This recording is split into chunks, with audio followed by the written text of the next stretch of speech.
Até a distância é uma adaptação das atividades de assistência técnica e extensão rural do Bahia Produtiva, projeto do Governo do Estado da Bahia por meio da Secretaria de Desenvolvimento Rural do Estado da Bahia, executado pela Companhia de Desenvolvimento e Ação Regional, com recursos provenientes de acordo de empréstimo com o Banco Mundial.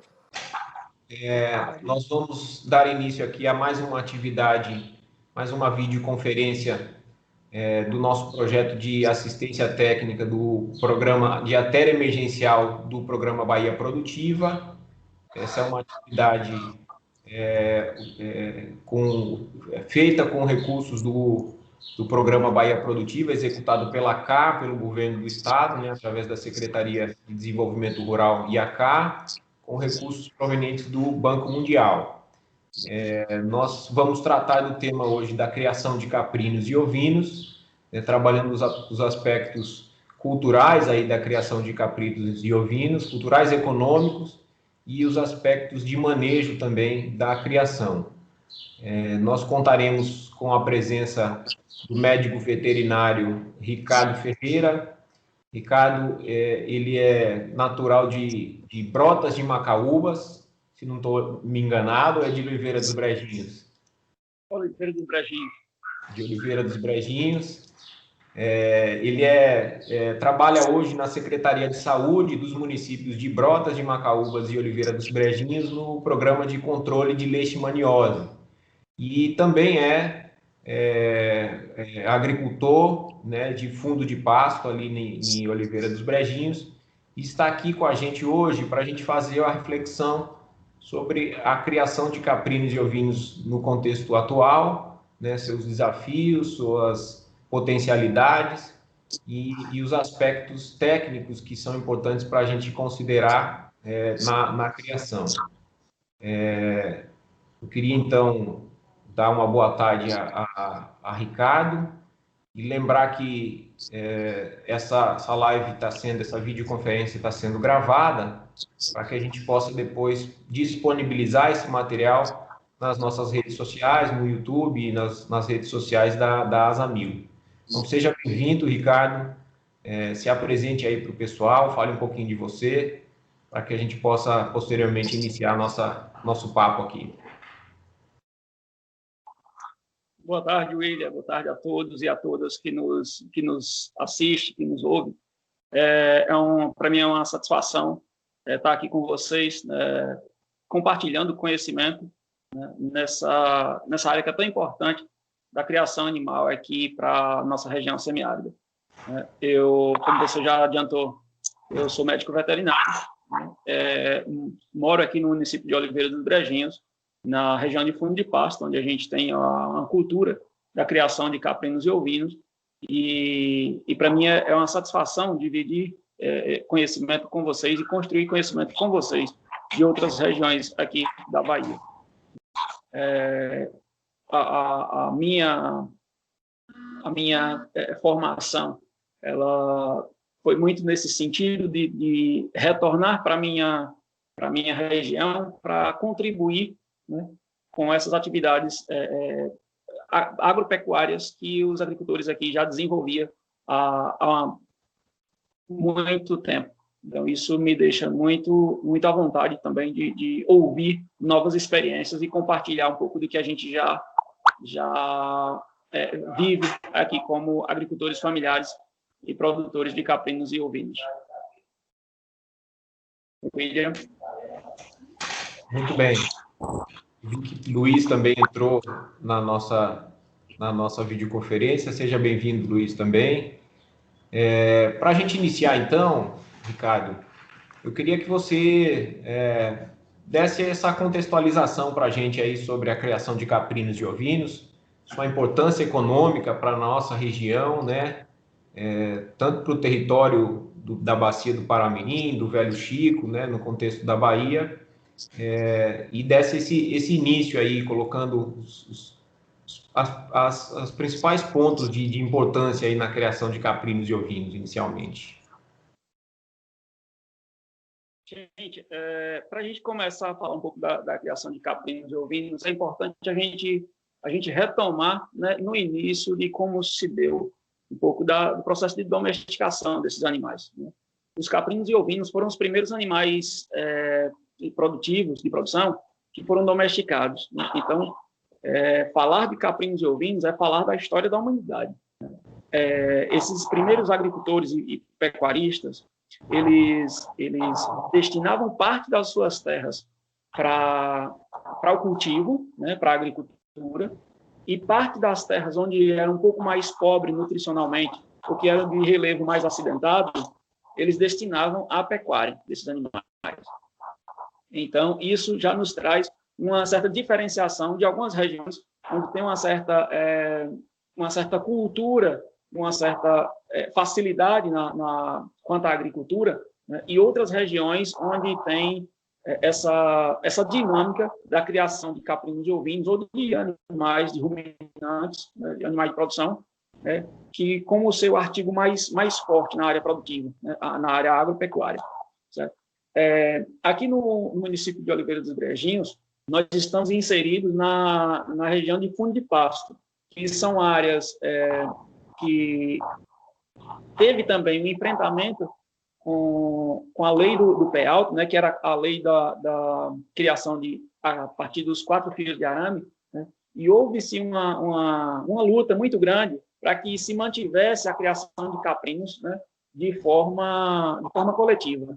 Então, a gente conseguiu superar esse impedimento inicial que havia, que era criar apenas com os 4 fios de arame, e isso foi fortalecendo os agricultores de modo que foi criando novas associações, né?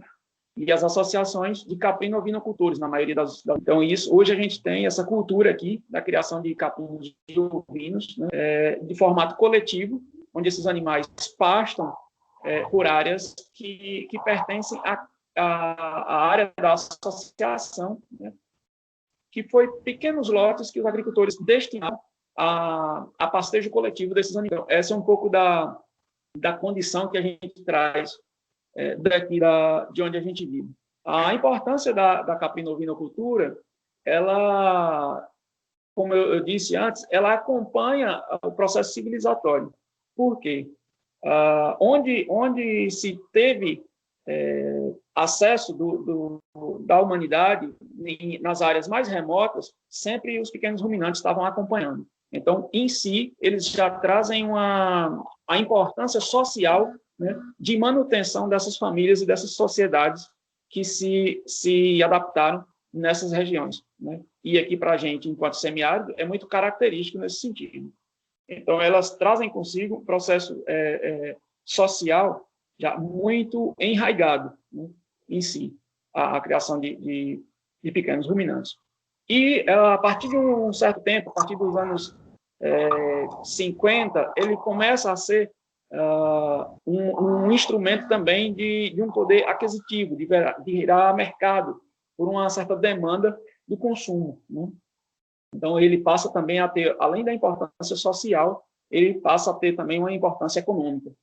E isso vai fazendo com que as famílias se assentem e se reconheçam, né, essa criação como legítimos de fixar esses agricultores no campo. Você citou aí essa questão do início da criação de caprinos e ovinos. Se a gente for puxar aqui para nós, para a Bahia, para a nossa região aqui, o modo de produção que você citou, que é comum ainda, que é uma luta que vocês tiveram aí nos fundos de pasto para garantir esse modelo de produção, ele era o modo de produção disseminado a essa época aí, até 1950, ou até mais recente, se a gente for ver, né? E de lá para cá, em função do crescimento populacional, em função da própria Revolução Verde e do avanço tecnológico que houve na agricultura e na pecuária, muita coisa se alterou, né? mas era o modelo típico de produção, né? O modelo de criação comum de modo de pasto, de fundo de pasto, né? Sim, sim. Era o modelo típico daqui. Se a gente pegar também como esses animais chegaram ao Brasil, até porque eles não são nativos daqui, não são originários daqui, isso fala muito sobre essa condição em que a gente tem hoje, né? Esses animais foram trazidos com os imigrantes para cá, né? E no processo de exploração dos sertões, né? Esses animais vieram para cá e viam nessa condição de criação de solta, né? Por isso, criou-se essa cultura também de ter áreas coletivas da criação dos animais, né? Então, ela veio desde um pouco da raiz da imigração, né? O pessoal que trouxeram esses animais para cá.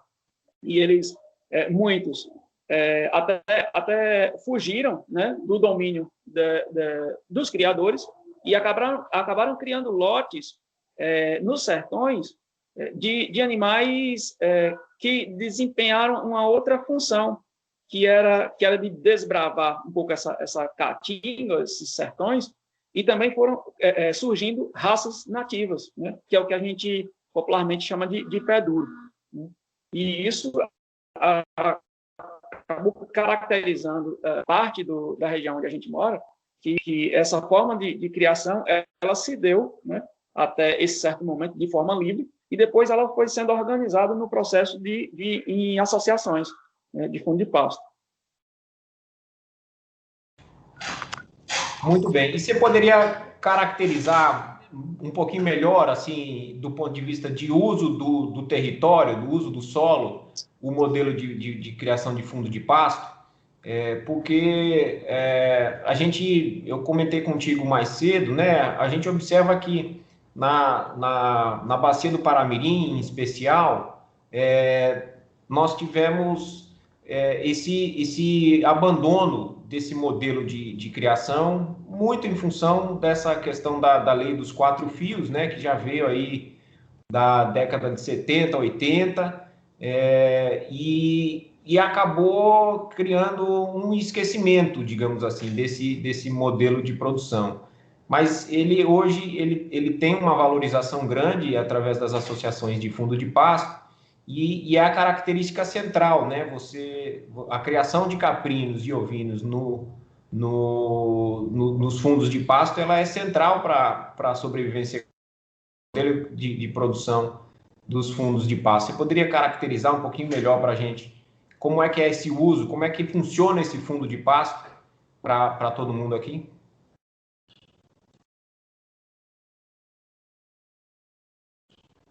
Liga o som, o áudio. Liga o seu áudio aí, o microfone.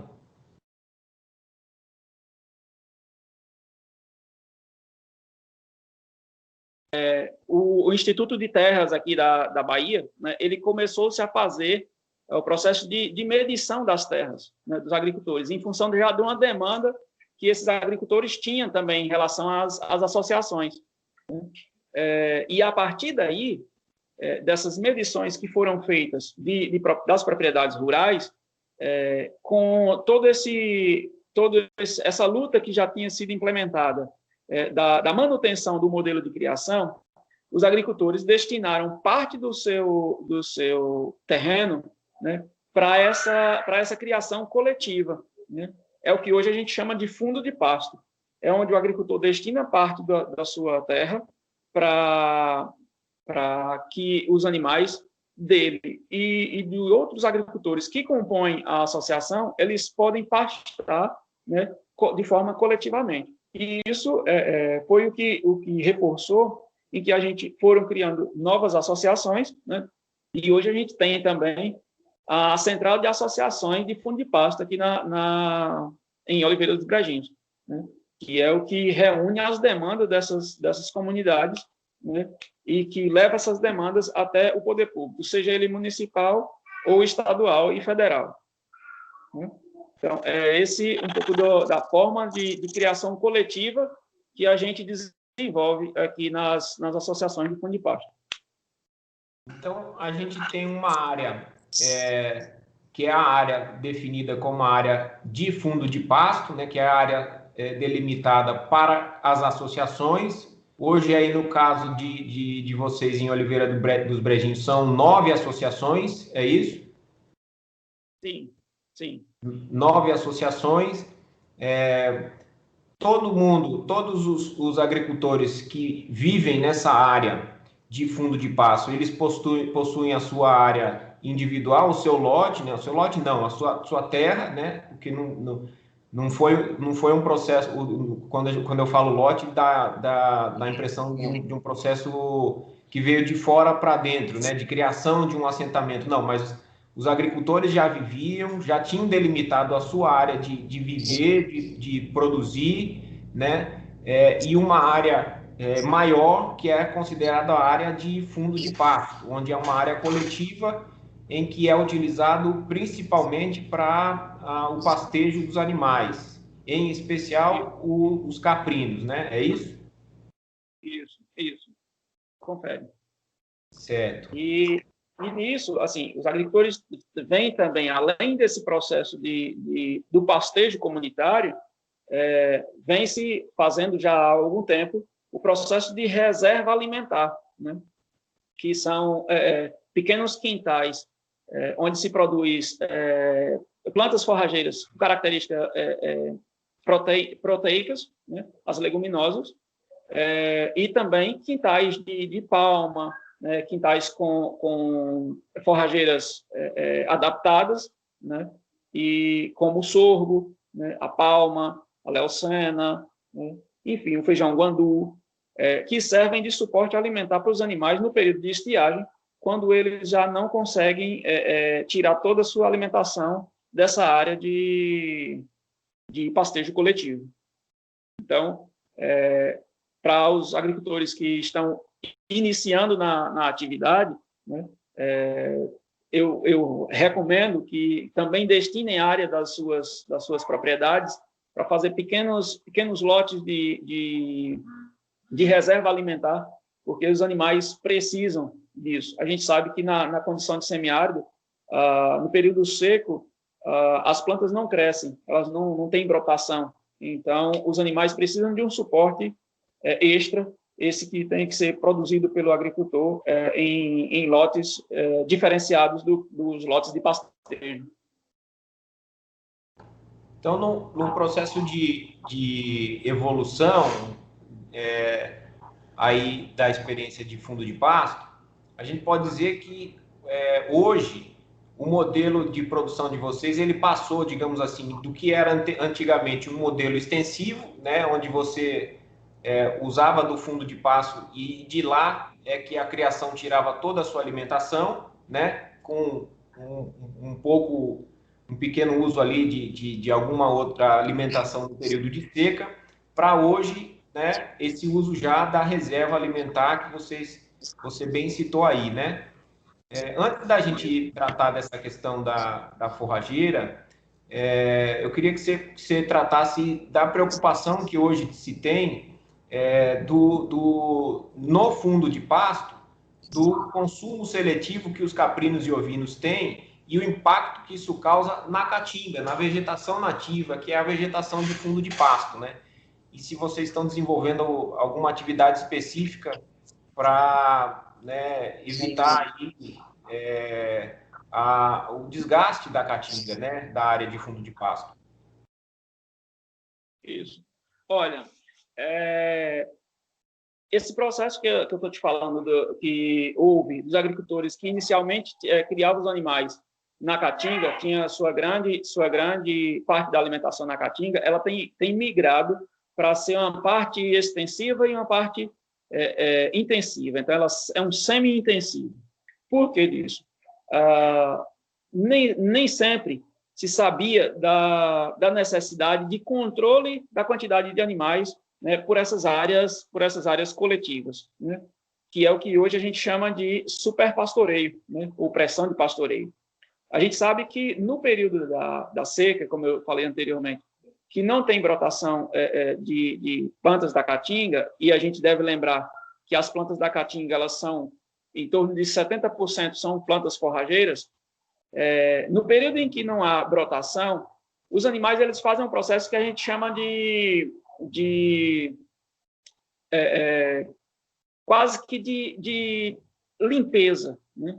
Como seria essa limpeza? Seria um arraste, uma vassoura, uma escolha.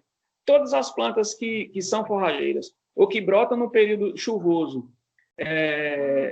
e que ainda estão com folha, apresentam folhas ou galhos tenros, galhos moles no período seco, os animais, por não achar uma certa diversidade de alimentação, eles acabam fazendo um processo de varredura, né? Eles consomem toda essa brotação dessas plantas forrageiras. E isso faz com que, em processos constantes de brotação e de sendo pegado pelos animais, faz com que as plantas, muitas, não resistem a várias brotações, né? E acabam morrendo. Então, isso foi despertando na gente o desejo e a necessidade de criar quintais, de produzir quintais forrageiros, né, de reserva alimentar, porque senão a gente vai acabar tornando as áreas coletivas como áreas desérticas, já que as plantas forrageiras que os animais tanto selecionam, gostam e se alimentam, né, que são a parte do maior número de plantas da Caatinga, elas acabam não brotando com a mesma intensidade. Então, por isso, formou-se os quintais para a produção de forragens complementar a essa forragem da Caatinga. Então, mesmo hoje, mesmo usando o fundo de pasto, os agricultores hoje têm um fornecimento maior dessa forrageira para diminuir essa pressão de pastoreio aí que você colocou na Caatinga, né, no fundo de pasto. Isso. A gente utiliza esses quintais produtivos para diminuir essa pressão de pastejo que estava acontecendo. Essa foi a forma que a gente encontrou de frear inicialmente, né, e, quem sabe, fazer com que ela retorne, com que a mata as plantas forrageiras da Caatinga, elas voltem, né, em seu estágio, se não inicial, mas pelo menos próximo, elas se recomponham, né, porque a gente estava num processo que ela estava se degradando, né, e se não tomar cuidado, os animais, como têm os lábios, principalmente os capinos de ovinos, têm os lábios muito, muito moles e habilidosos, eles conseguem arrancar o broto, né, a brotação das plantas ainda quando elas muito novas, e as plantas não resistem a essa insistência da alimentação dos animais. Beleza. Então, aí entrando nesse aspecto do quintal produtivo, eu queria que você recuperasse aí essa questão da avaliação da unidade de produção, da produção de cada um dos agricultores, para que ele entenda ou saiba qual é o potencial da sua área para a produção dessa forragem, né? Considerando que a gente todo solo tem uma capacidade, né, de produção, e que com os conhecimentos que a gente tem disponíveis hoje, principalmente, aí tentando pensar aí, sempre fazendo a relação da experiência aí de vocês de fundo de pasto para a experiência que as nossas áreas que a gente acompanha, que a gente tem, né, considerando que a maior parte não tem essa área comum de fundo de pasto para utilizar como reserva alimentar, a produção de forrageira, a produção do quintal produtivo aí, nos quintais que você citou, ela tem uma importância maior ainda, né? Então, queria que você falasse sobre isso, né? Como é que a gente pode fazer essa avaliação do potencial de cada área, né? Considerando os aspectos de nutrição do solo, e de vegetação disponível para que a gente possa fornecer essas forrageiras. Certo. Olha, no processo produtivo, algo muito interessante é você ter os elementos fundamentais no processo de produção, né? Que seria água, né? Terra, e uma terra com uma boa capacidade de oferta de nutrientes para essas plantas. Algo que é muito interessante da gente estar fazendo inicialmente conhecendo como está a condição dessa nossa terra e também dessa nossa água, para que ela consiga disponibilizar para essas plantas os nutrientes necessários, né? Quando eu digo isso, eu estou falando de quê? De fazer análise de solo, para isso, fazer análise do solo e também da água, né? Muitas fontes de águas, a gente sabe que são águas de poços tubulares, e em algumas situações elas não estão próprias para irrigação também.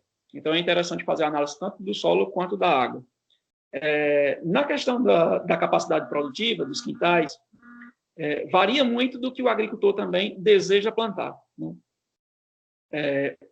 A Embrapa Caprinos e Ovinos, que tem sede em Sobral, no Ceará, ela disse que na caatinga nativa, uma hectare, né, de caatinga é suficiente para manter uma unidade, né, de caprino ou de ovino, né, durante o ano. Se a gente faz algumas intervenções nesse sentido, de manejo na caatinga, como o raleamento, a gente aumenta essa quantidade para 4 animais. Se a gente faz o processo de raleamento e rebaixamento, a gente dobra isso para 8 animais. E se a gente faz o manejo de raleamento, rebaixamento e enriquecimento, a gente pode dobrar isso para 15 a 20 animais, né? Então, depende muito do que o agricultor vai manejar nesse seu solo, nessa sua área de caatinga.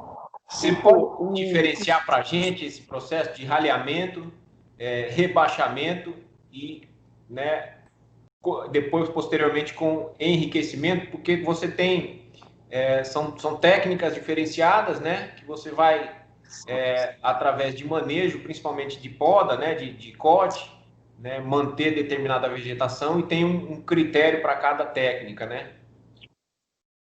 Sim, sim. No raleamento, você faz uma avaliação das plantas que se tem numa determinada área, né, e retira alguns galhos daquelas plantas, algumas hastes daquelas plantas, de modo que ele permita a entrada de luz solar ao solo e possibilite também o surgimento de plantas rasteiras, né? Que isso você aumenta a massa verde produzida naquela área. Então, você vai ter essa massa verde de plantas rasteiras e também vai ter a parte das folhas das árvores altas, né? Quando elas caem, quando elas fenam naturalmente, os animais também têm acesso a essa forragem, né? Esse é o processo de raleamento. Você retira ou hastes, ou mesmo retira até plantas, caso esteja muitas plantas de uma mesma espécie. No processo de rebaixamento... Esse processo é pré-período de chuva ou logo após o período das chuvas? É pré-período de chuva, né? Pré-período de chuva, no momento em que as plantas estão no processo de pré-brotamento. E o critério é você abrir a área para entrar mais luminosidade, para favorecer a brotação das rasteiras, né? Isso. Esse é o processo de raleamento. No processo de rebaixamento, você vai cortar, fazer a poda de algumas plantas ou de algumas hastes, de modo que o brotamento delas vai ficar acessível para os animais pastarem, certo? Além dele dar essa condição de brotamento das plantas rasteiras, o brotamento dessa planta, ela vai permitir que os animais também tenham acesso, né? Que é o que você vai fazer. Ele tinha uma copa alta, onde estava inacessível para os animais, e quando você faz a poda, o corte, esse brotamento ele fica numa posição de 1 metro e meio, de modo que os animais têm acesso a ele. Então, esse é o rebaixamento. E você pode aliar a isso também fazendo o processo de enriquecimento, que é quando você introduz espécies que não são nativas, né, de uma boa capacidade de produção forrageira, e aí, por ela ter essa condição de umidade, de calor e também de luminosidade, por você ter aberto a copa dessas outras árvores nativas, ela acaba se adaptando e inserindo ali também uma outra espécie de planta forrageira, né, que não seja nativa daquela região. Então, você está enriquecendo toda aquela área com plantas exóticas, mais adaptadas.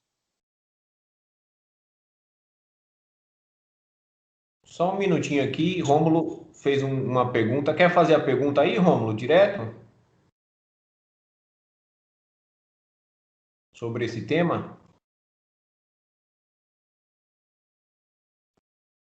Ele escreveu aqui no chat se o raleamento seria com plantas que os animais não consomem. Boa tarde. Boa tarde, Romulo. Diga aí, Rômulo.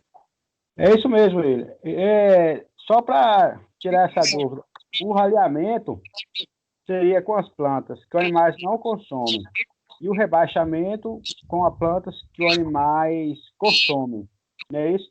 Eu tentei fazer aqui uma época um enriquecimento com leucena, espalhando semente na minha área, mas não consegui não.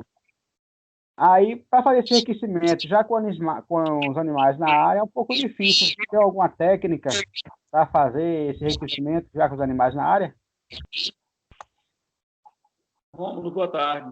Olha só, o raleamento você pode fazer tanto com plantas forrageiras como com plantas não forrageiras, né? De acordo, se você tem uma área em que todas as plantas são praticamente da mesma espécie, mas a copa delas está impedindo que haja luminosidade no solo para que haja o surgimento de plantas rasteiras, você pode, inclusive, retirar algumas hastes dessas plantas que são forrageiras, né? E automaticamente, quando você faz isso, você já está raleando e está rebaixando também, porque essa copa que estava alta, você está trazendo ela ao nível de acesso aos animais. Mas o processo de raleamento ele pode ser tanto com plantas forrageiras ou não, né? E para fazer o processo de enriquecimento, para a gente fica praticamente impossível você fazer com os animais na área, porque a planta ela precisa de um tempo de adaptação ou de germinação e crescimento, ou mesmo de pega, né? Se você for plantar por estaquia ou por mudas, né? Se os animais estão dentro daquela área e são plantas forrageiras, já que você está enriquecendo para isso, os animais não vão permitir que essas plantas se fixem, né? Então, o modelo é você retirar os animais daquela área, pelo menos naquele período de implantação dessas novas enriquecimentos.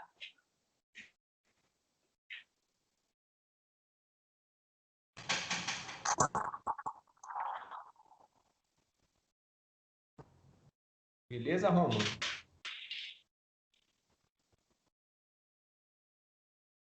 William? Então, me diga uma coisa sobre esse procedimento. Por exemplo, nós, na criação intensiva de bovinos, quando a gente faz um piqueteamento num pastejo irrigado, por exemplo, a orientação para o agricultor é observar a altura do pasto para ele saber a hora adequada para ele retirar o animal e deixar, né, a pastagem se recuperar e ele volta ali depois de determinado período, né, no sistema de piqueteamento. Fazendo esse manejo da caatinga, seja com raleamento, com enriquecimento ou rebaixamento, a vegetação vai ter também uma capacidade limite de suporte, né? A gente tem algum critério É através da observação da brotação que está sendo consumida, que a gente avalia o momento de retirar a criação dessa área de pastagem nativa, né, de mata de caatinga nativa, né? Tem uma avaliação que a gente objetiva que a gente possa observar? Sim, sim, tem uma avaliação. Ela dá-se pela a avaliação de você estar sempre observando, né? Porque se você observa que os animais fizeram já um corte daquela pastagem, isso a gente falando de caatinga. Se fosse falando de pastagem como se fosse os capins, né, a recomendação é que você retire o animal quando ele conseguir cortar 50% daquela pastagem, né? Isso dá a altura da pastagem. Se essa pastagem está com 30 centímetros, por exemplo, quando os animais tiverem com ela na altura de 15 centímetros, é interessante você retirar os animais. Por quê? Porque naquele momento, a planta do capim ela vai ter mais energia para fazer o processo de brotamento novamente. Na caatinga, ela é um processo de observatório. Por quê? Porque as plantas são lenhosas e os animais não cortam ela como se fossem os capins, né? Eles retiram as folhas ou pequenos galhos. Então, não dá para a gente avaliar ela como se fosse uma retirada de uma porcentagem. Quando você percebe que houve um desgaste, uma apanha daquela massa forrageira produzida, a recomendação é que os animais sejam retirados para outra área, porque a partir daquele momento, os animais podem passar, inclusive, a se alimentar das cascas de algumas plantas forrageiras, né? Por elas já terem feito essa apanha dessa massa que seja possível para a ingestão, se você insiste em deixar os animais naquela área, elas começam a degradar essa área, né? Desde comendo, apanhando pequenos brotos, né? Ou até mesmo as cascas, né, de algumas plantas forrageiras. Então, isso acaba degradando essa área. É interessante você passar para uma área seguinte. E na questão de volume, de produção de volume, a gente recomenda sempre que o animal ele consuma em torno de 1 a 3% de matéria seca, né? Ou 10% do seu peso vivo, entendeu? De matéria verde. Então, e isso é uma mistura de quê? Ele pode ser uma mistura de material volumoso com concentrado também, né? A gente pode estar passando aí essa relação de material volumoso para concentrado um pouco mais à frente, né? Uma recomendação que eu gosto de fazer para os agricultores quanto ao plantio de Leucena, no caso das plantas forrageiras de capacidade proteica, né?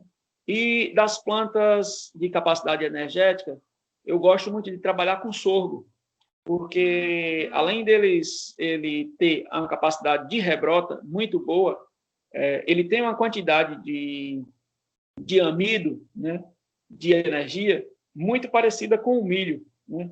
Que hoje, entre as forrageiras, as gramíneas, o milho é quem se destaca como primeira opção, né? Mas em algumas regiões, às vezes por falta de água, né, ou de chuvas um pouco mais irregulares, ou a terra não ter tantos nutrientes quanto a plantação de milho necessita, o sorgo ele vem como um substituto com muito boa capacidade, porque ele tem essa característica da brotação, né, que o milho já não tem, mas também ele tem essa capacidade de produção de carboidrato, de energia, muito bom. Então, uma integração entre sorgo para plantio, para forragem de fornecimento no período seco, né? Um misto de sorgo, leucena e palma forrageira. Como faz sorgo, leucena e palma forrageira? Isso. Certo. A experiência que vocês têm aí como é que foi, como é que tem sido Porque o sorgo você utiliza para a produção de silagem ou para alimentação direta? Olha só, depende um pouco da característica da criação, porque os ovinos, eles, nesse seu processo evolutivo, eles têm um hábito de alimentação mais rasteiro, né, de pastejo. Já os caprinos, eles têm um hábito de alimentação mais, a gente chama de ramoneio, que eles gostam de se equilibrar-se sobre os membros traseiros, né, e comer aquelas pontas dos galhos, né, mais moles e mais nutritivos que tem na caatinga. Então, a gente diferencia essas duas categorias dos animais, entre os que gostam de pastar e os que gostam de ramonear. Para os animais que gostam de pastar, como os bovinos e os ovinos, o sorgo no formato de silagem, ele é muito bem aceito, né? Muito bem aceito. Para os caprinos, que não têm essa característica de ramonear, de pastar, eles aceitam a alimentação um pouco mais seca. Então, a gente tem transformado o sorgo em feno, né? Porque eles têm essa característica de gostar de plantas secas, né? de brotamentos, né? Não é tanto quanto os ovinos que gostam de pastar, né? Pode-se fazer também a silagem para os caprinos, né? Mas a aceitação deles geralmente é um pouco menor, né, com a silagem. Eles aceitam mais o sorgo no formato de feno. Beleza. Quer fazer uma intervenção aí também, Rômulo? Fique à vontade.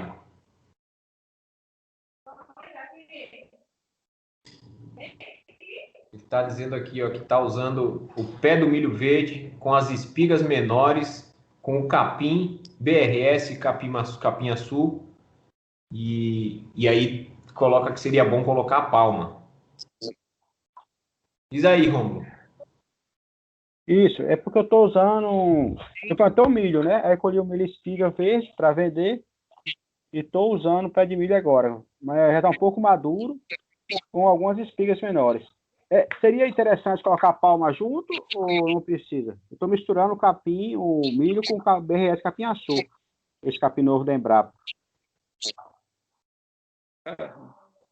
Olha, qual é a recomendação que a gente faz? É você conhecer um pouco da composição dessa alimentação, né? Porque o sorgo ele é uma planta que fornece energia, né? O capim ele também fornece energia. A palma ela também fornece energia. Então, para você balancear um pouco melhor essa alimentação, é interessante que você insira uma forragem que tenha uma maior proporção proteica, né? No caso, a leucena, o próprio andu, o cunhã, né? Então, algumas plantas que sejam mais de origem proteica, de modo que você possa balancear. Porque os animais eles exigem uma alimentação a partir de 11% de proteína. Então, se você pegar o capim-açu e o sorgo, eles não têm, na maioria das vezes, eles não têm essa quantidade de proteína, né? E a palma também não. Então, é interessante que você introduza uma fonte proteica para que essa alimentação fique mais balanceada.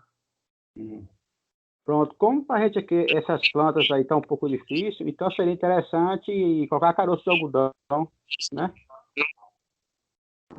Você pode inserir agora fontes proteicas concentradas, né? Que seria o caroço de algodão, a torta de algodão ou até mesmo o farelo de soja, né? Lembrando um detalhe, o caroço de algodão ou a torta de algodão não é recomendado para você fornecer aos reprodutores, né? Aos reprodutores, porque isso dá uma baixa na produção de espermatozoide. Então, você vai ter uma baixa de fertilidade caso seus reprodutores sejam alimentados com concentrados à base de algodão. Certo, estou sabendo mesmo, verdade. Ricardo, a gente já está entrando nesse aspecto nutricional, acho que a gente já podia entrar nessa parte da nutrição também, que é importante. Aqui tem um questionamento aqui da associação, eu acho que é de Olhos d'Água, se não me engano, não dá para ver todo o nome, a associação, eu acho que é do pessoal de Olhos d'Água aqui de Livramento. Porque você está dizendo aí sobre, né, o uso de quintais para a produção de forrageiras que sejam fonte de proteína, fonte de energia, como complemento para a nutrição dos animais. E surgiu uma dúvida aqui, ó, o pessoal está perguntando se alguns agricultores aqui dizem que a leucena causa aborto, se isso é verídico. Provavelmente isso tem uma relação com a nutrição, né? Uma vez que leucena é fonte de proteína e como os animais são ruminantes, eles não têm uma capacidade muito grande de processar esse proteinado, né? Então tem um limite para o fornecimento dessa forrageira proteinada. Eu queria que você já começasse com isso, com esse questionamento, entrar na questão da nutrição dos animais. Certo, certo. O William é interessante, o William e todos que nos ouvem e que participam com a gente. É interessante porque boa parte das plantas forrageiras, elas também são plantas tóxicas, né? É um contraditório, é algo muito, muito, eu diria até um paradoxo, né? Boa parte das plantas forrageiras, elas também são plantas tóxicas, né? Isso, claro, consumidas em excesso. A própria leucena, ela é uma planta tóxica. O sorgo, ele é uma planta tóxica. A maniçoba, ela é uma planta tóxica, né? E, enfim, várias outras plantas são tóxicas. Então, assim, qual a recomendação? Não justifica que os animais tenham abortado em função de não poder ofertar leucena para os animais, né? Mas caso eles tenham se alimentado com uma quantidade muito grande de leucena, é possível que aconteça aborto, certo? Então, a recomendação da gente é que, numa alimentação, né, para que ela seja um pouco mais balanceada, faça-se um controle entre, mesmo sendo os volumosos, que ele seja 70% de fontes energéticas e 30% de fonte proteica. Respondendo a sua pergunta. Beleza. E aí já podemos entrar, então, nos aspectos aí nutricionais. Ô, William, Diz aí. puxando um pouco nesse assunto aí também, porque aqui na nossa região, geralmente na época de junho, tem muito fartura de amendoim. Amendoim que a gente compra na rua. Aí, sempre quando conheci a aparição próximo da coisa de amendoim, que a gente fornece muito a folha do amendoim para os animais, acontece também um pouco de aborto. Isso aí. A gente já chegou a perder muitas crias, né, quando está essa fase de aparição de junho, julho. Aí a gente já até conseguiu. A gente está até pensando que a folhagem do amendoim é um pouco rica também, né? Acho que em excesso em proteína, alguma coisa do tipo.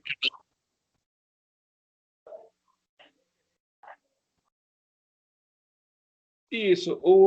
Aqui na minha região, o fornecimento de amendoim para os animais não é comum, né?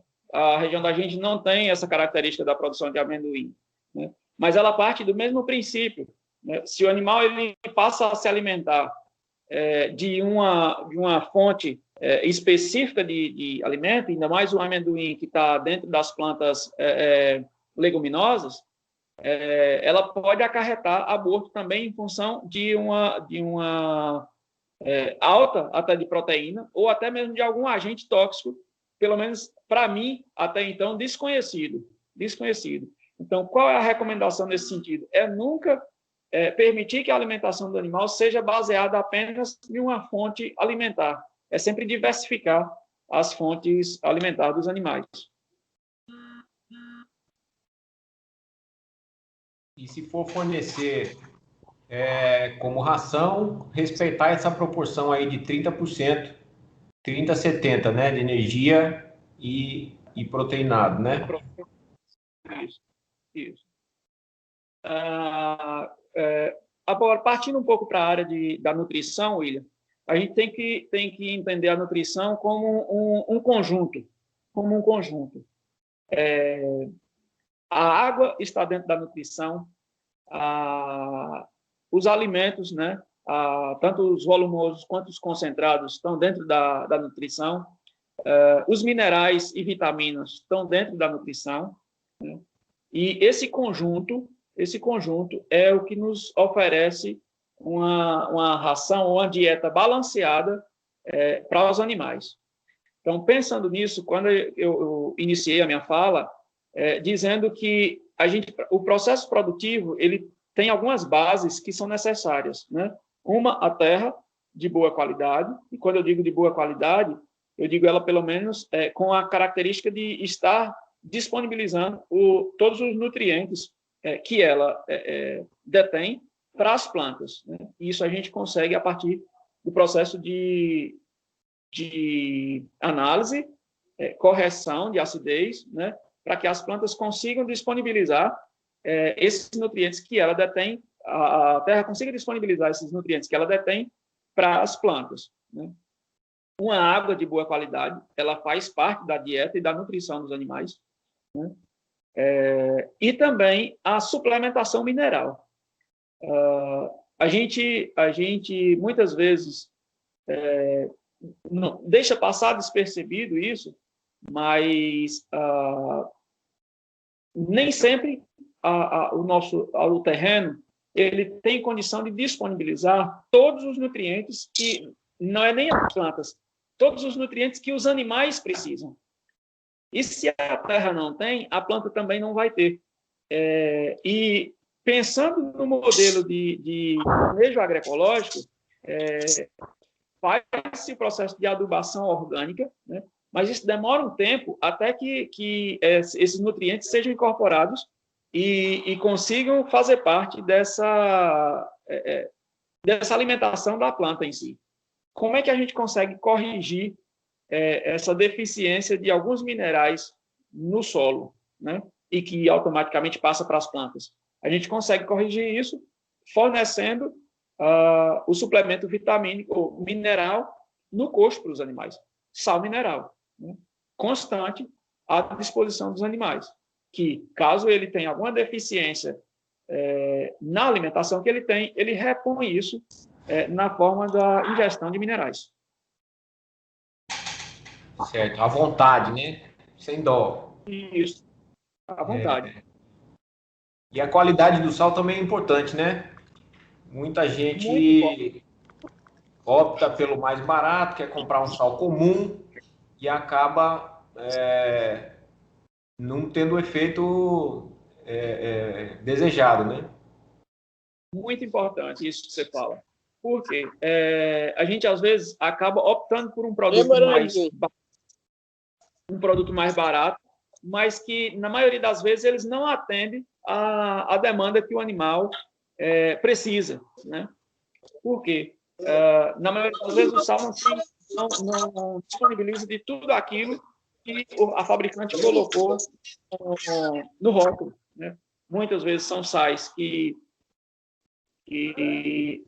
nem tem registro Ministério da Agricultura, né? Mas pelo simples fato de ter um preço menor, acaba sendo preferido por uma boa parte dos agricultores, sem saber que, comprando um produto de qualidade inferior, né, não vai suplementar os animais e eles vão continuar com aquela carência. Então, como diria um ditado popular, é um barato que sai caro, né? Então, o mineral ele tem que ser fornecido à vontade, né? E que tem que ser um mineral de boa qualidade. O pessoal aqui, já tem alguns agricultores que estão misturando o sal animal na própria ração, no volumoso. É aconselhável fazer isso ou pode criar um excesso de consumo de sal?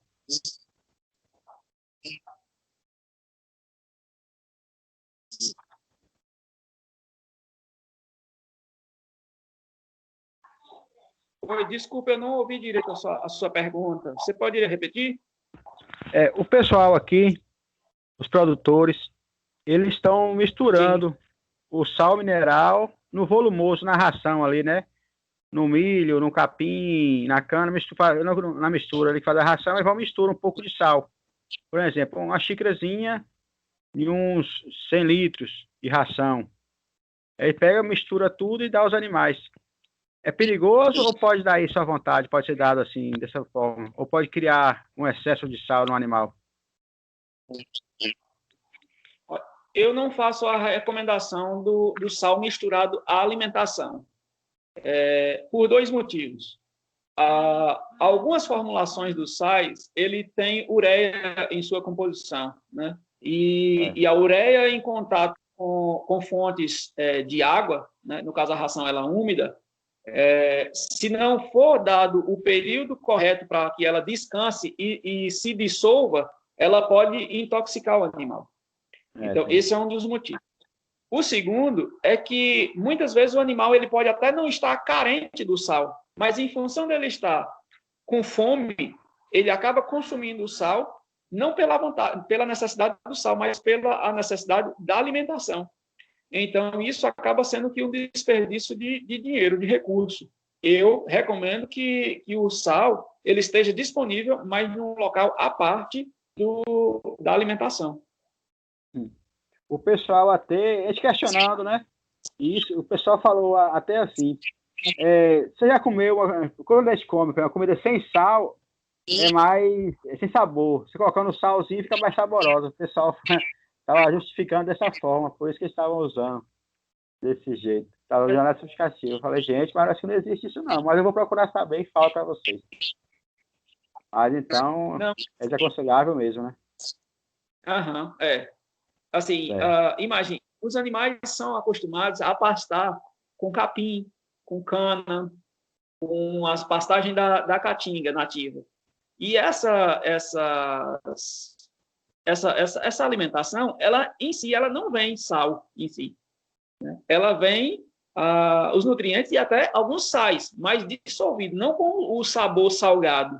Isso não interfere na questão da ingestão dos animais. O sal ele vai consumir como uma forma de suplementar uma deficiência mineral, não por conta do sabor em si, no momento da alimentação. Então, você fornece o sal mineral, mas num costo separado da alimentação. Pronto, beleza.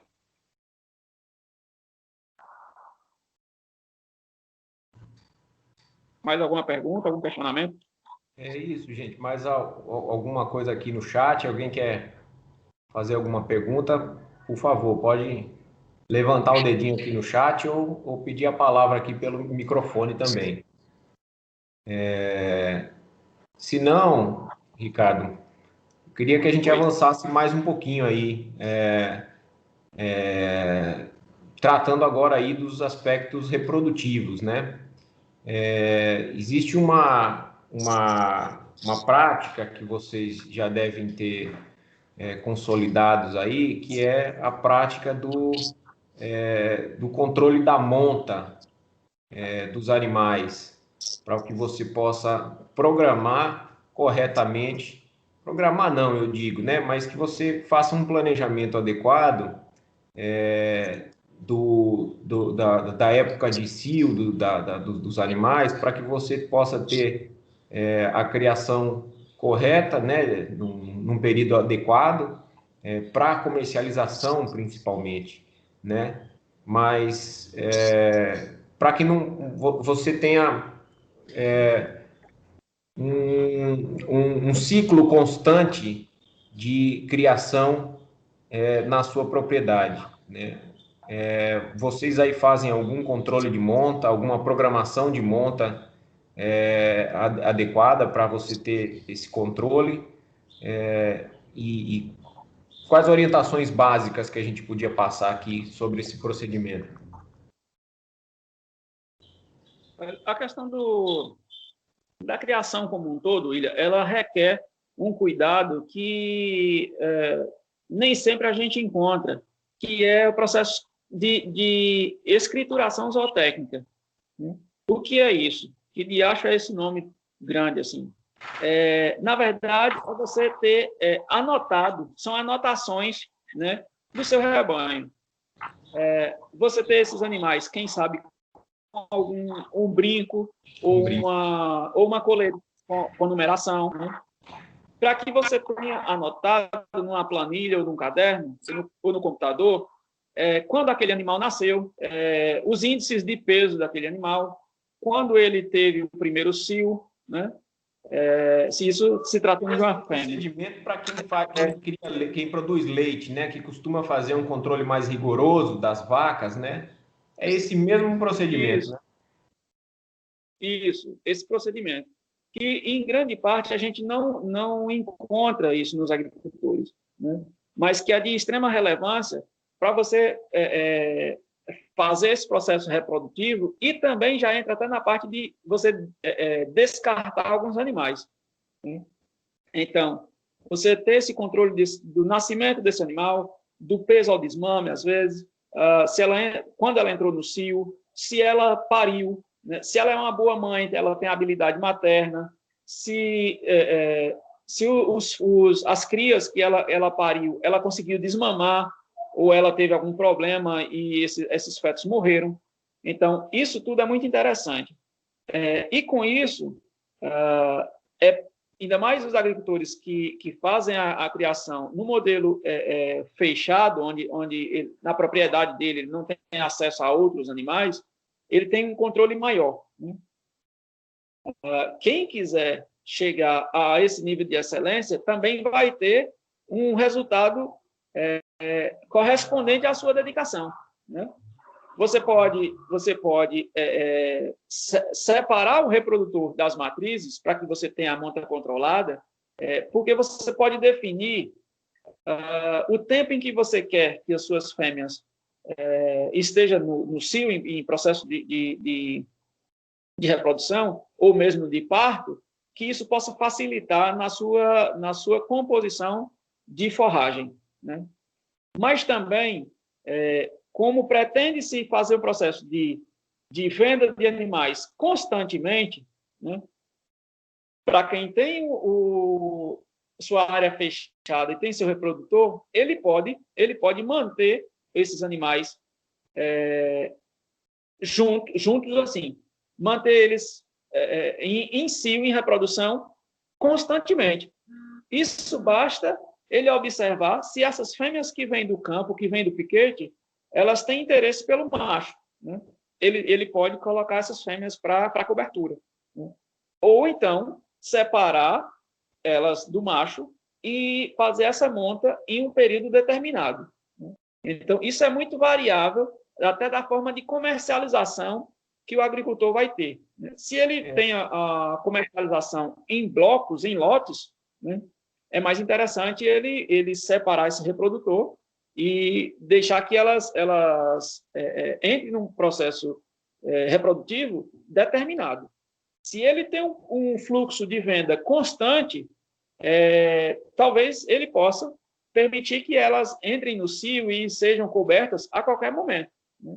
Porque também ele vai ter um processo cíclico de ter fêmeas no cio, mas também ter fêmeas em processo de parto. Então, varia muito da condição de cada agricultor no seu processo de comercialização da sua produção. Recomendações. Não é recomendado que as fêmeas sejam cobertas com menos de 1 ano ou com menos de 35 quilos, né? Porque ela ainda está em fase de crescimento, né? Então, a partir do momento em que ela entra no cio, ela vai dividir aquele nutriente que ela está adquirindo para o crescimento, ela vai dividir com a formação do feto. E aí ela acaba parando o seu crescimento, né, para dividir esse nutriente com ele. Então, a recomendação é que sempre, ou que o animal já tenha 1 ano, né, ou que atinja 35 quilos, em média. Certo? Os reprodutores, né, ficam geralmente separados das fêmeas, para que não aconteça tanto a questão do cheiro, às vezes, do leite, se é agricultor que tira leite dos animais, né? Quando o reprodutor está junto aos animais, tende ao ao leite ter um odor mais forte, né? Então, é recomendado que o reprodutor fique separado.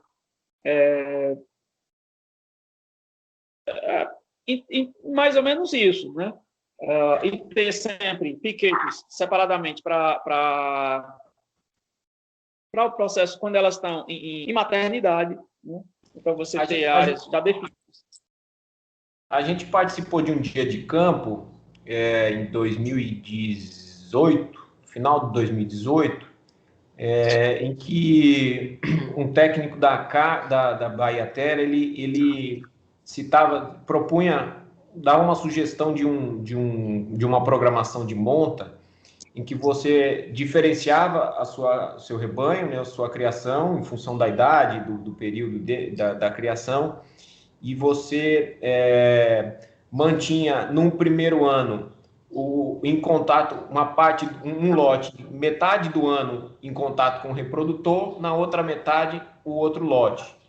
E, paulatinamente, no ano 2, ano 3, você ia reduzindo esse período, que você conseguiria, obviamente, controlando os aspectos de alimentação, de nutrição, para você, né, não ter problema com o cio, mas que você conseguiria, dessa forma, você ter uma constância de reprodução dos lotes que você tem, que você poderia ter na sua propriedade, né? Eu não sei se isso se é aplicável. O Rômulo estava lá, você lembra dessa prosa, Rômulo?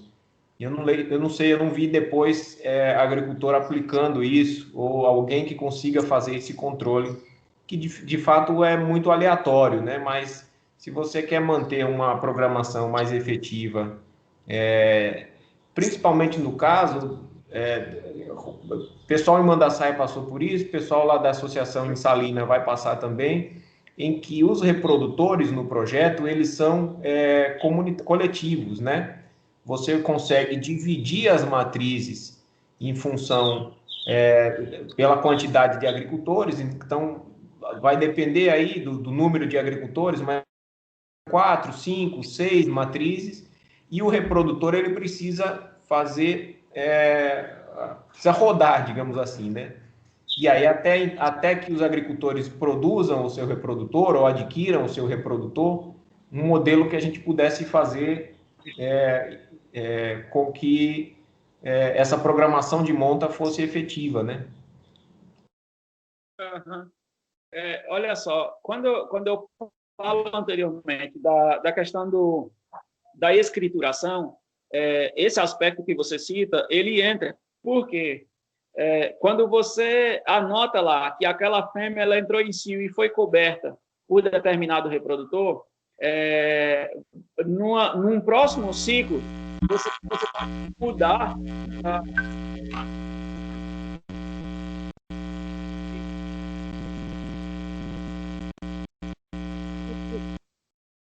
no futuro, se essa cria desse reprodutor ela seja uma fêmea, você já tem o controle que ela é filha dele, né, e não vai permitir que ela volte a enxertar com ele. Com isso, você tem uma longevidade desses reprodutores que têm uma capacidade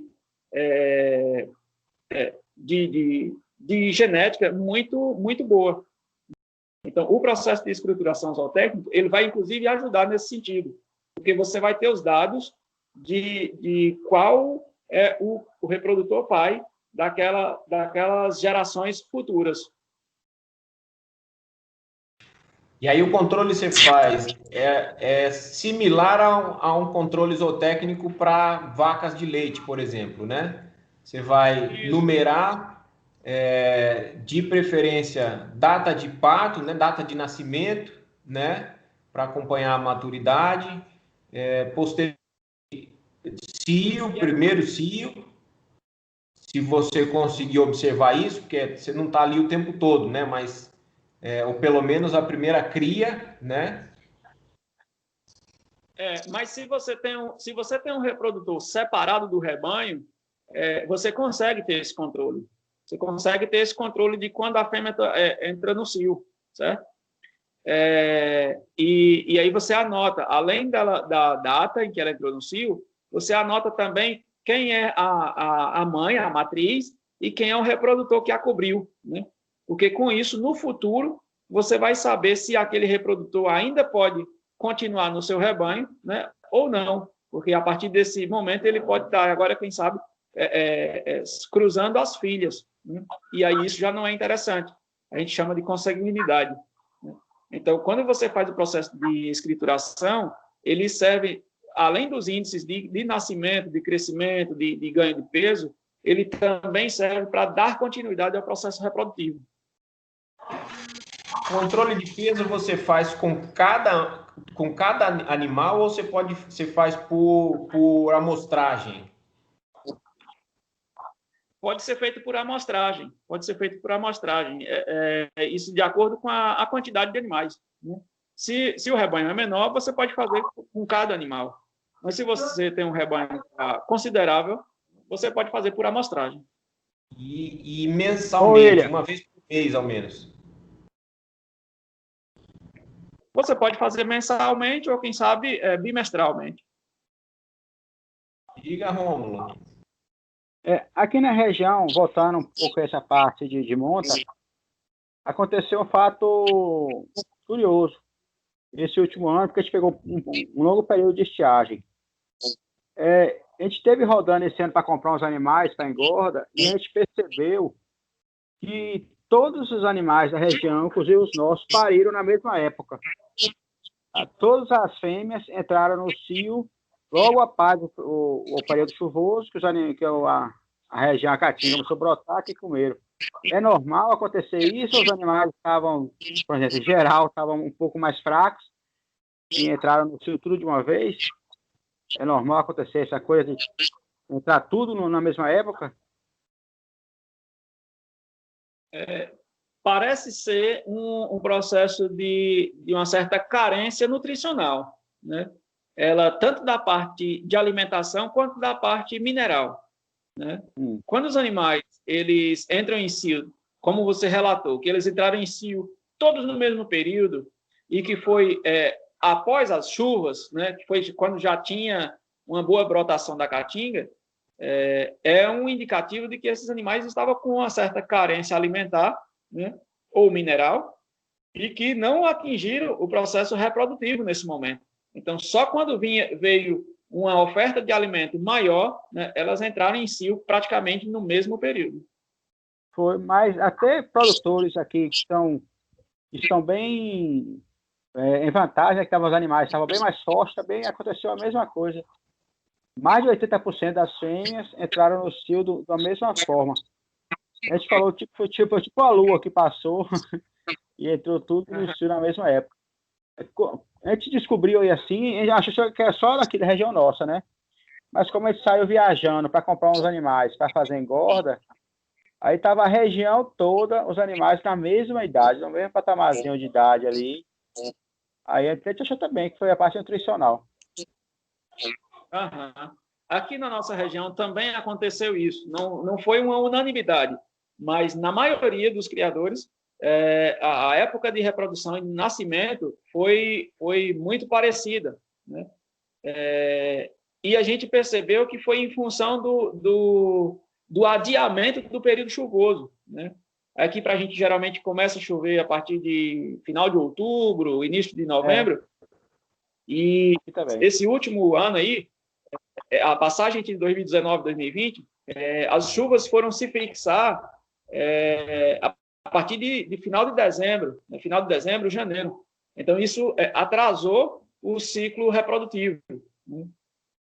Atrasou um pouco do ciclo reprodutivo. E aí, o que é uma coisa interessante que a gente percebeu é que alguns agricultores que têm um sistema de mineralização um pouco mais eficiente dos animais,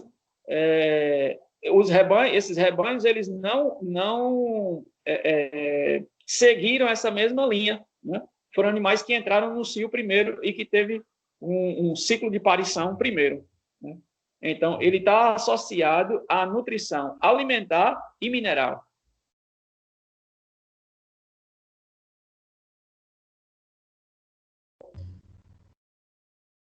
Muito bem. Alguns outros questionamentos, pessoal? Como é que estamos aí? Nós já já estamos partindo aqui para umas 5h30 da tarde, né? Eu queria, diante disso que a gente vem conversando, Ricardo, que você avaliasse aí se existe alguma outra questão para você ponderar dos aspectos todos que a gente trabalhou, que a gente conversou aqui hoje, e posteriormente, depois dessas considerações, se a gente pudesse, eu acho que aí cabe um tema, a gente quer discutir sobre isso, sobre a questão da comercialização, que aí tem um volume de informações, de experiências para a gente compartilhar bastante grande, mas se você também pudesse dar uma olhada em que medida que esses aspectos de manejo, de criação, eles se aliam com o processo de comercialização, e que você fizesse uma avaliação de como é que como é que você vê o apelo hoje, né, do consumo de carne de caprinos e ovinos, né, e o potencial que a gente tem hoje no mercado, no estado da Bahia e em demais estados, no país como um todo. Eu queria antes um pouco falar sobre a questão do manejo sanitário também, né? A gente falou um pouco do manejo alimentar, reprodutivo, e falar um pouco do sanitário. É muito importante, muito embora a questão da alimentação, ela faz parte de todos os manejos, né? A alimentação ela está dentro do manejo alimentar, reprodutivo, sanitário e de bem-estar, né? Mas a questão sanitária ela é muito interessante.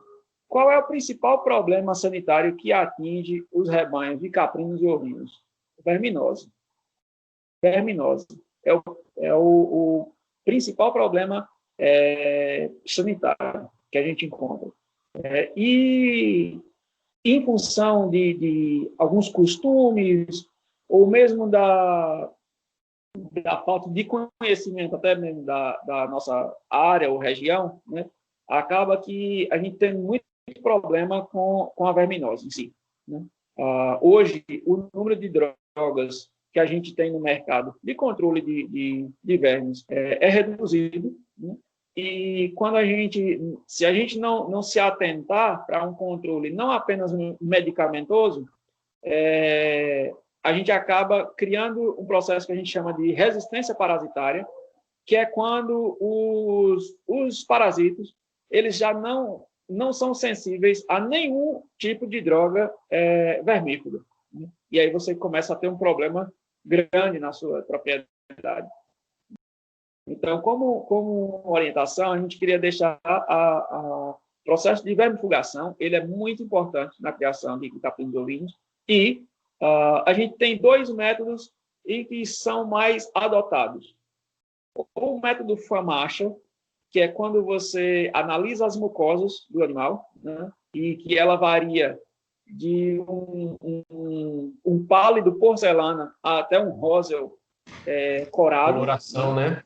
Que é quando a coloração das mucosas do animal. Isso a gente, principalmente a mucosa ocular. Isso a gente caracteriza como 1-5, né? Classifica como 1-5. Quando essa mucosa está tão pálida que ela está numa coloração porcelana, né? E quando ele está com a coloração rosel corado, né, a gente classifica ele como 5. Então, e quando o animal está no nível 3, ele é opcional para ser vermifugado ou não. A partir do nível 2, ele já é recomendado a vermifugação. Para isso, é interessante o agricultor ter o quê? Ter uma tabelinha do método FAMACHA, porque apenas eu falando daqui não vai ser suficiente para o agricultor saber qual é o nível 2, qual é o nível 3 ou o nível 4. É importante, né? A gente recebeu uma cadernetazinha assim, né? Que dá para você visualizar. Isso. Tem os diferentes níveis de cor, né? Acho que os ACRs e o agricultor mesmo é fácil de ter isso, né? Disponível. Sim, é fácil. Então, a gente tem esse método de vermifugação a partir do método FAMARCHA e temos também a vermifugação a partir de períodos, né? Que você pode fazer vermifugação a cada 4 meses. Então, isso daria um ciclo de 3 vermifugações por ano, né? Então, você pode, o agricultor ele pode escolher qual o método que mais se adapta à realidade dele, né? A realidade dele. Gil até compartilhou uma imagem aqui, fazendo uma análise de um animal aqui. Ele compartilhou aqui uma imagem do ocular aí, né, do caprino, tá aqui, para o pessoal ver. Certo. E tem outros aspectos, né? Não só a mucosa ocular. Às vezes, se o animal está com o pelo sem brilho, quebradiço, arrepiado, se ele apresenta diarreia, uma coloração bem clara, né? Você vê que está um pálido, aí ele é classificado como nível 2, talvez. Além da coloração das mucosas, você também pode observar a condição do animal. Se ele teve perda de peso, se ele está com o pelo quebradiço, sem brilho, se ele apresenta diarreia. Então, são também sugestivos de que esse animal está parasitado, né? Então, é também um animal indicado para vermifugação. E uma recomendação: no momento em que você faz a vermifugação, retira aquele animal ou do meio do rebanho, se você fizer por amostragem, que a gente chama o método FAMARCHA, por amostragem, ou então você vermifuga o rebanho e coloca eles num piquete, deixa lá 24 horas, de modo que eles possam defecar e lançar aqueles vermes, aqueles ovos dos vermes que foram atingidos com o fármaco, né? E depois de 24 horas, esses animais mudam para um outro piquete, de modo que eles não tenham contato com esse verme ou esses ovos que foram expelidos, certo? Essa é uma das recomendações. Outra questão: vacinação dos animais, né?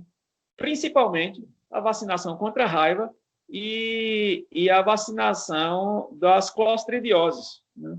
E aí entra tétano, botulismo, morte súbita, né? Muitas doenças causadas por algum tipo de clostrídio, né? Que afeta os animais, e muitas vezes o agricultor nem sabe qual a morte, em função de um dia anterior o animal está bem, e no outro dia o animal já ser encontrado morto, ou ser encontrado doente, deitado, bem debilitado, né? E não resistir e vir a óbito. Então, a vacinação contra a raiva e contra as clostridioses são muito importantes, porque o valor da vacinação ele tem um custo-benefício muito bom. Porque se você perde um animal do seu rebanho, seria suficiente para comprar a vacina de vacinar todos os outros. Então, o custo-benefício de comprar a vacina e vacinar os animais é muito positivo. Outras questões. A limpeza do aprisco, do local onde os animais pernoitam, é importantíssimo, porque é ali onde eles urinam, é ali onde eles defecam, que está um nível de contaminação, além de verminótica, como também a contaminação por outras bactérias, né, que faz com que isso vai exigir mais do sistema imunológico do animal, né? Ele pode ter uma infecção pulmonar, né, ou a infecção até gastrointestinal mesmo. Em alguns casos, a gente recomenda até, se o agricultor tiver de não deixar os animais, principalmente no período seco, não deixar os animais dormirem no aprisco, e sim no piquete. Por quê? Porque automaticamente esses animais já vão fazendo uma distribuição. E no piquete há uma concentração também de fungos e vírus que parasitam os vermes e que não deixam que os vermes se proliferem com tanta facilidade, né? Diminui o trabalho, né? A mão de obra para o agricultor de estar limpando o aprisco e colocando esse esterco nessas áreas produtivas, nos quintais produtivos ou nos piquetes. Né? Então, ele pode escolher deixar os animais pernoitar no aprisco e fazer uma limpeza constante, né? Ou deixar esses animais no processo de piquetes, de modo que eles mesmos vão distribuindo o esterco e a urina, né?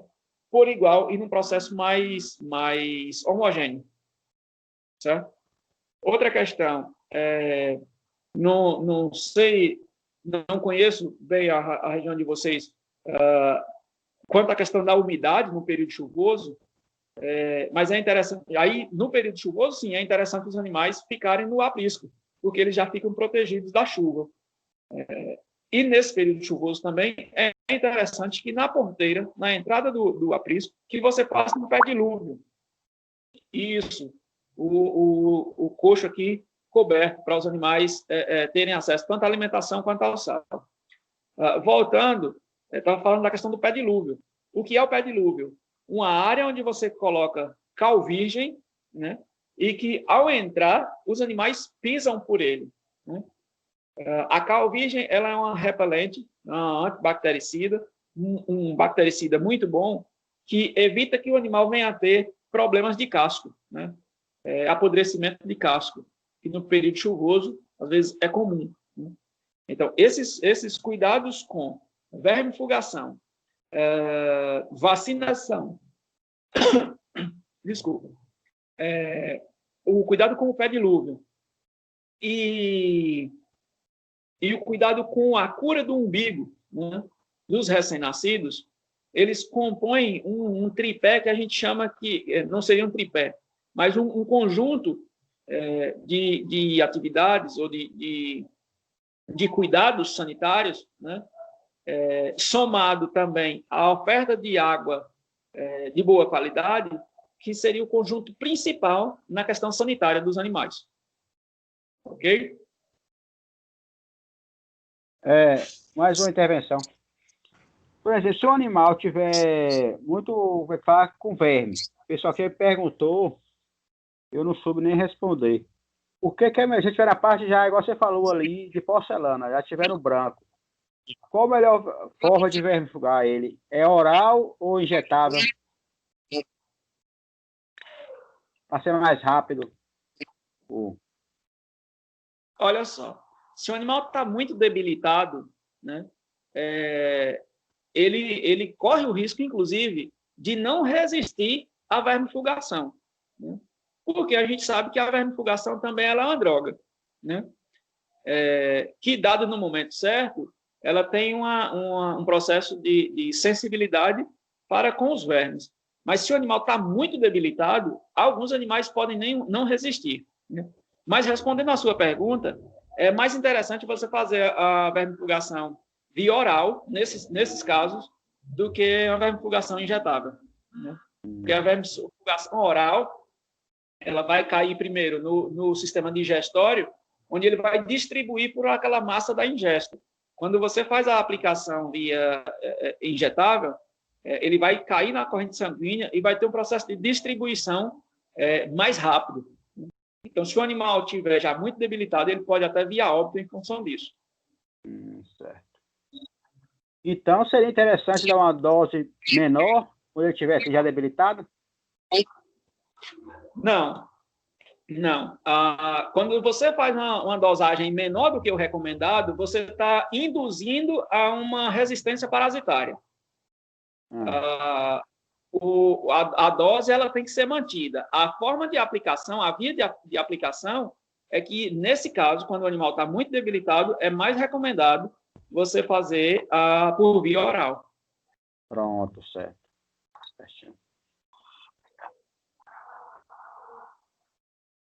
Muito bem. Mais algum questionamento?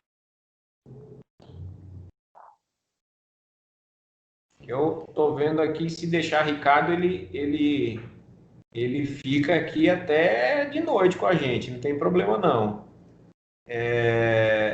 Eu queria, então, assim, pelo adiantar da hora ali, né, nós já estamos partindo para 15 para 6, queria ver contigo suas considerações, né, se tem mais alguns aspectos, e se pudesse dar essa pinceladinha aí sobre como é que você vê a comercialização hoje, como é que está a situação hoje da comercialização, sem entrar muito em detalhes ou aprofundar muito o tema por conta do volume de informações, né? Mas eu acho que esse é um tema que a gente pretende trabalhar ainda futuramente, porque são vários aspectos aí para as associações, né? A gente está considerando, a gente está trabalhando não só com agricultores diretamente, mas com as associações em si, né?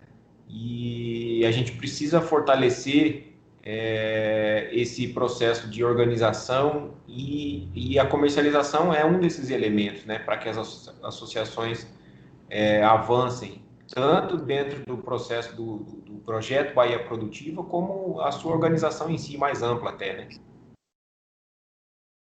Uhum, certo. Olha, com o processo de uma necessidade, de uma demanda da sociedade, uma alimentação mais saudável, né? A busca por carnes mais magras, mais sadias, né? Ela tem se intensificado.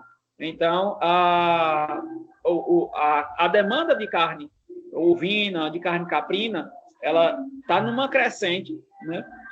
Aqui mesmo na região, no estado da Bahia, a gente já tem uma demanda boa, né? Aqui na nossa região a gente já está em contato, em convênio com o frigorífico em Pintadas, né? o Frig Bahia, e que a gente já comercializa os animais daqui da região de Brejinhos e Brotas de Macaúbas para Pintadas, né? Então, eu creio que agora já está bom o comércio, ele tem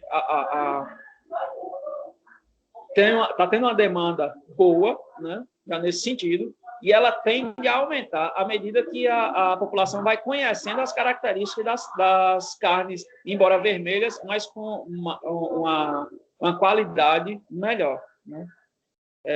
Eu estava lendo um artigo mesmo em que a carne caprina ela tem mais gordura insaturada, que é a gordura boa, do que a gordura saturada, né? Então, a população que busca por alimentação mais saudável, quando tiver acesso a esses dados, vai demandar ainda mais desses produtos.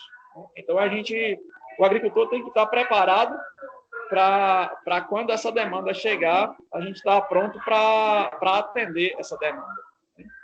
Ela é uma demanda crescente e que a produção nacional hoje, ela não atende a demanda do país, né? Tanto em carne caprina quanto ovina. A gente ainda importa, principalmente da Argentina e do Uruguai, a gente ainda importa, eu digo no Brasil, importa carne de ovinos, né? De caprinos, nem tanto porque a criação de caprinos ela tem suas peculiaridades, né? E aqui, para a gente, enquanto Brasil, Nordeste, semiárido, né, elas se adaptaram muito bem. Então, a criação de caprinos em outros países aqui, nossos vizinhos, não é tão difundida, né? Mas, principalmente, a criação de ovinos, né, a gente ainda importa muito carne de ovino desses outros países, principalmente Argentina, Uruguai e Argentina, né? E eu acho que vai ser uma crescente, né? Uma crescente, visto agora, inclusive, a nossa... Eu ia dizer que a Frig Bahia, eles já fazem hoje um processo que hoje para carne de suíno é comum, para suíno e bovino, né, que você tem os vários cortes, né, dos animais, você vende a peça animal. O Frig Bahia está fazendo muito isso, né, e atendendo mercados de grandes cidades que... Né, você tem restaurantes, você tem o consumo familiar mesmo que está crescendo, né? E eu acho que é interessante, né? Eu lembro na FEBAFES, e na FEBAFES a gente pôde observar lá a infinidade de produtos que você pode tirar, de cortes que você pode tirar e comercializar, e que não é comum ainda, né? Ou seja, você tem um potencial muito grande ainda de aumento de consumo, né? Pela sociedade como um todo. Sim. E ainda mais nesse exato momento em que a gente está tendo uma demanda de consumo de proteína animal, né, em função da alta venda de carne bovina para outros países, principalmente a China, ela acaba puxando a demanda e os preços das outras carnes, como a carne suína, o frango, né, e, consequentemente, o carneiro e o bode. Né? Então, a demanda vai crescer e a gente tem que estar preparado para atender a essa demanda nesses próximos meses ou anos aí. Muito bem, meu caro. Eu queria agradecer a sua presença aqui com a gente hoje. Muito bom lhe rever e fazer essa prosa aqui com essa turma aqui. Agradecer também a presença de todo mundo que participou da videoconferência. Lembrando que essa é uma atividade que a Asamil desenvolve dentro do programa do ATER Emergencial, né, que é um programa da Secretaria de Desenvolvimento Rural, através da CAR, pelo projeto Bahia Produtivo, né, com financiamento do Banco Mundial, que em breve essa live estará nas nossas redes para a gente compartilhar com os nossos agricultores conhecimento. Eu acho que daqui para frente vai ser mais comum, né, ainda a nossa utilização desses meios remotos, né, de videoconferências, videoaulas para o nosso trabalho de assistência técnica em função da pandemia. E a gente espera que essa vídeo seja compartilhada com as associações, com os agricultores, né, mais para frente. Eu queria lhe agradecer bastante mesmo. Foi muito boa a conversa hoje. Nós já estamos partindo aí para quase 1h40 de prosa, né? E queria lhe agradecer, você, a Luiz, né, o pessoal das associações de fundo de pasto, né? Agradecer também a prefeitura que liberou você aqui para estar com a gente, né? Então, grande abraço. Dê suas palavras finais aí para a gente e nos vemos em breve. Ok, eu também agradeço a oportunidade, William. Peço desculpas se não atendi a todas os desejos que vocês queriam, né? Mas a gente se coloca à disposição para tirar outras dúvidas que venham a surgir e também até disponibilizar o seguinte: se alguns agricultores de lá, passada a pandemia, aí, quiser vir visitar, né, a região da gente também, a gente se coloca à disposição, né, para estar fazendo esse intercâmbio entre agricultores. Aí, né? Eu agradeço, tá? Um prazer também em revê-lo, né? Agradecer também aos agricultores que estavam conosco, que contribuíram, né? Dizer que a gente está aqui, né? Que a gente está aqui disponível para contribuir, para construir conhecimento juntos, né? É isso aí. Então tá bom, gente. Muito obrigado a todo mundo aí.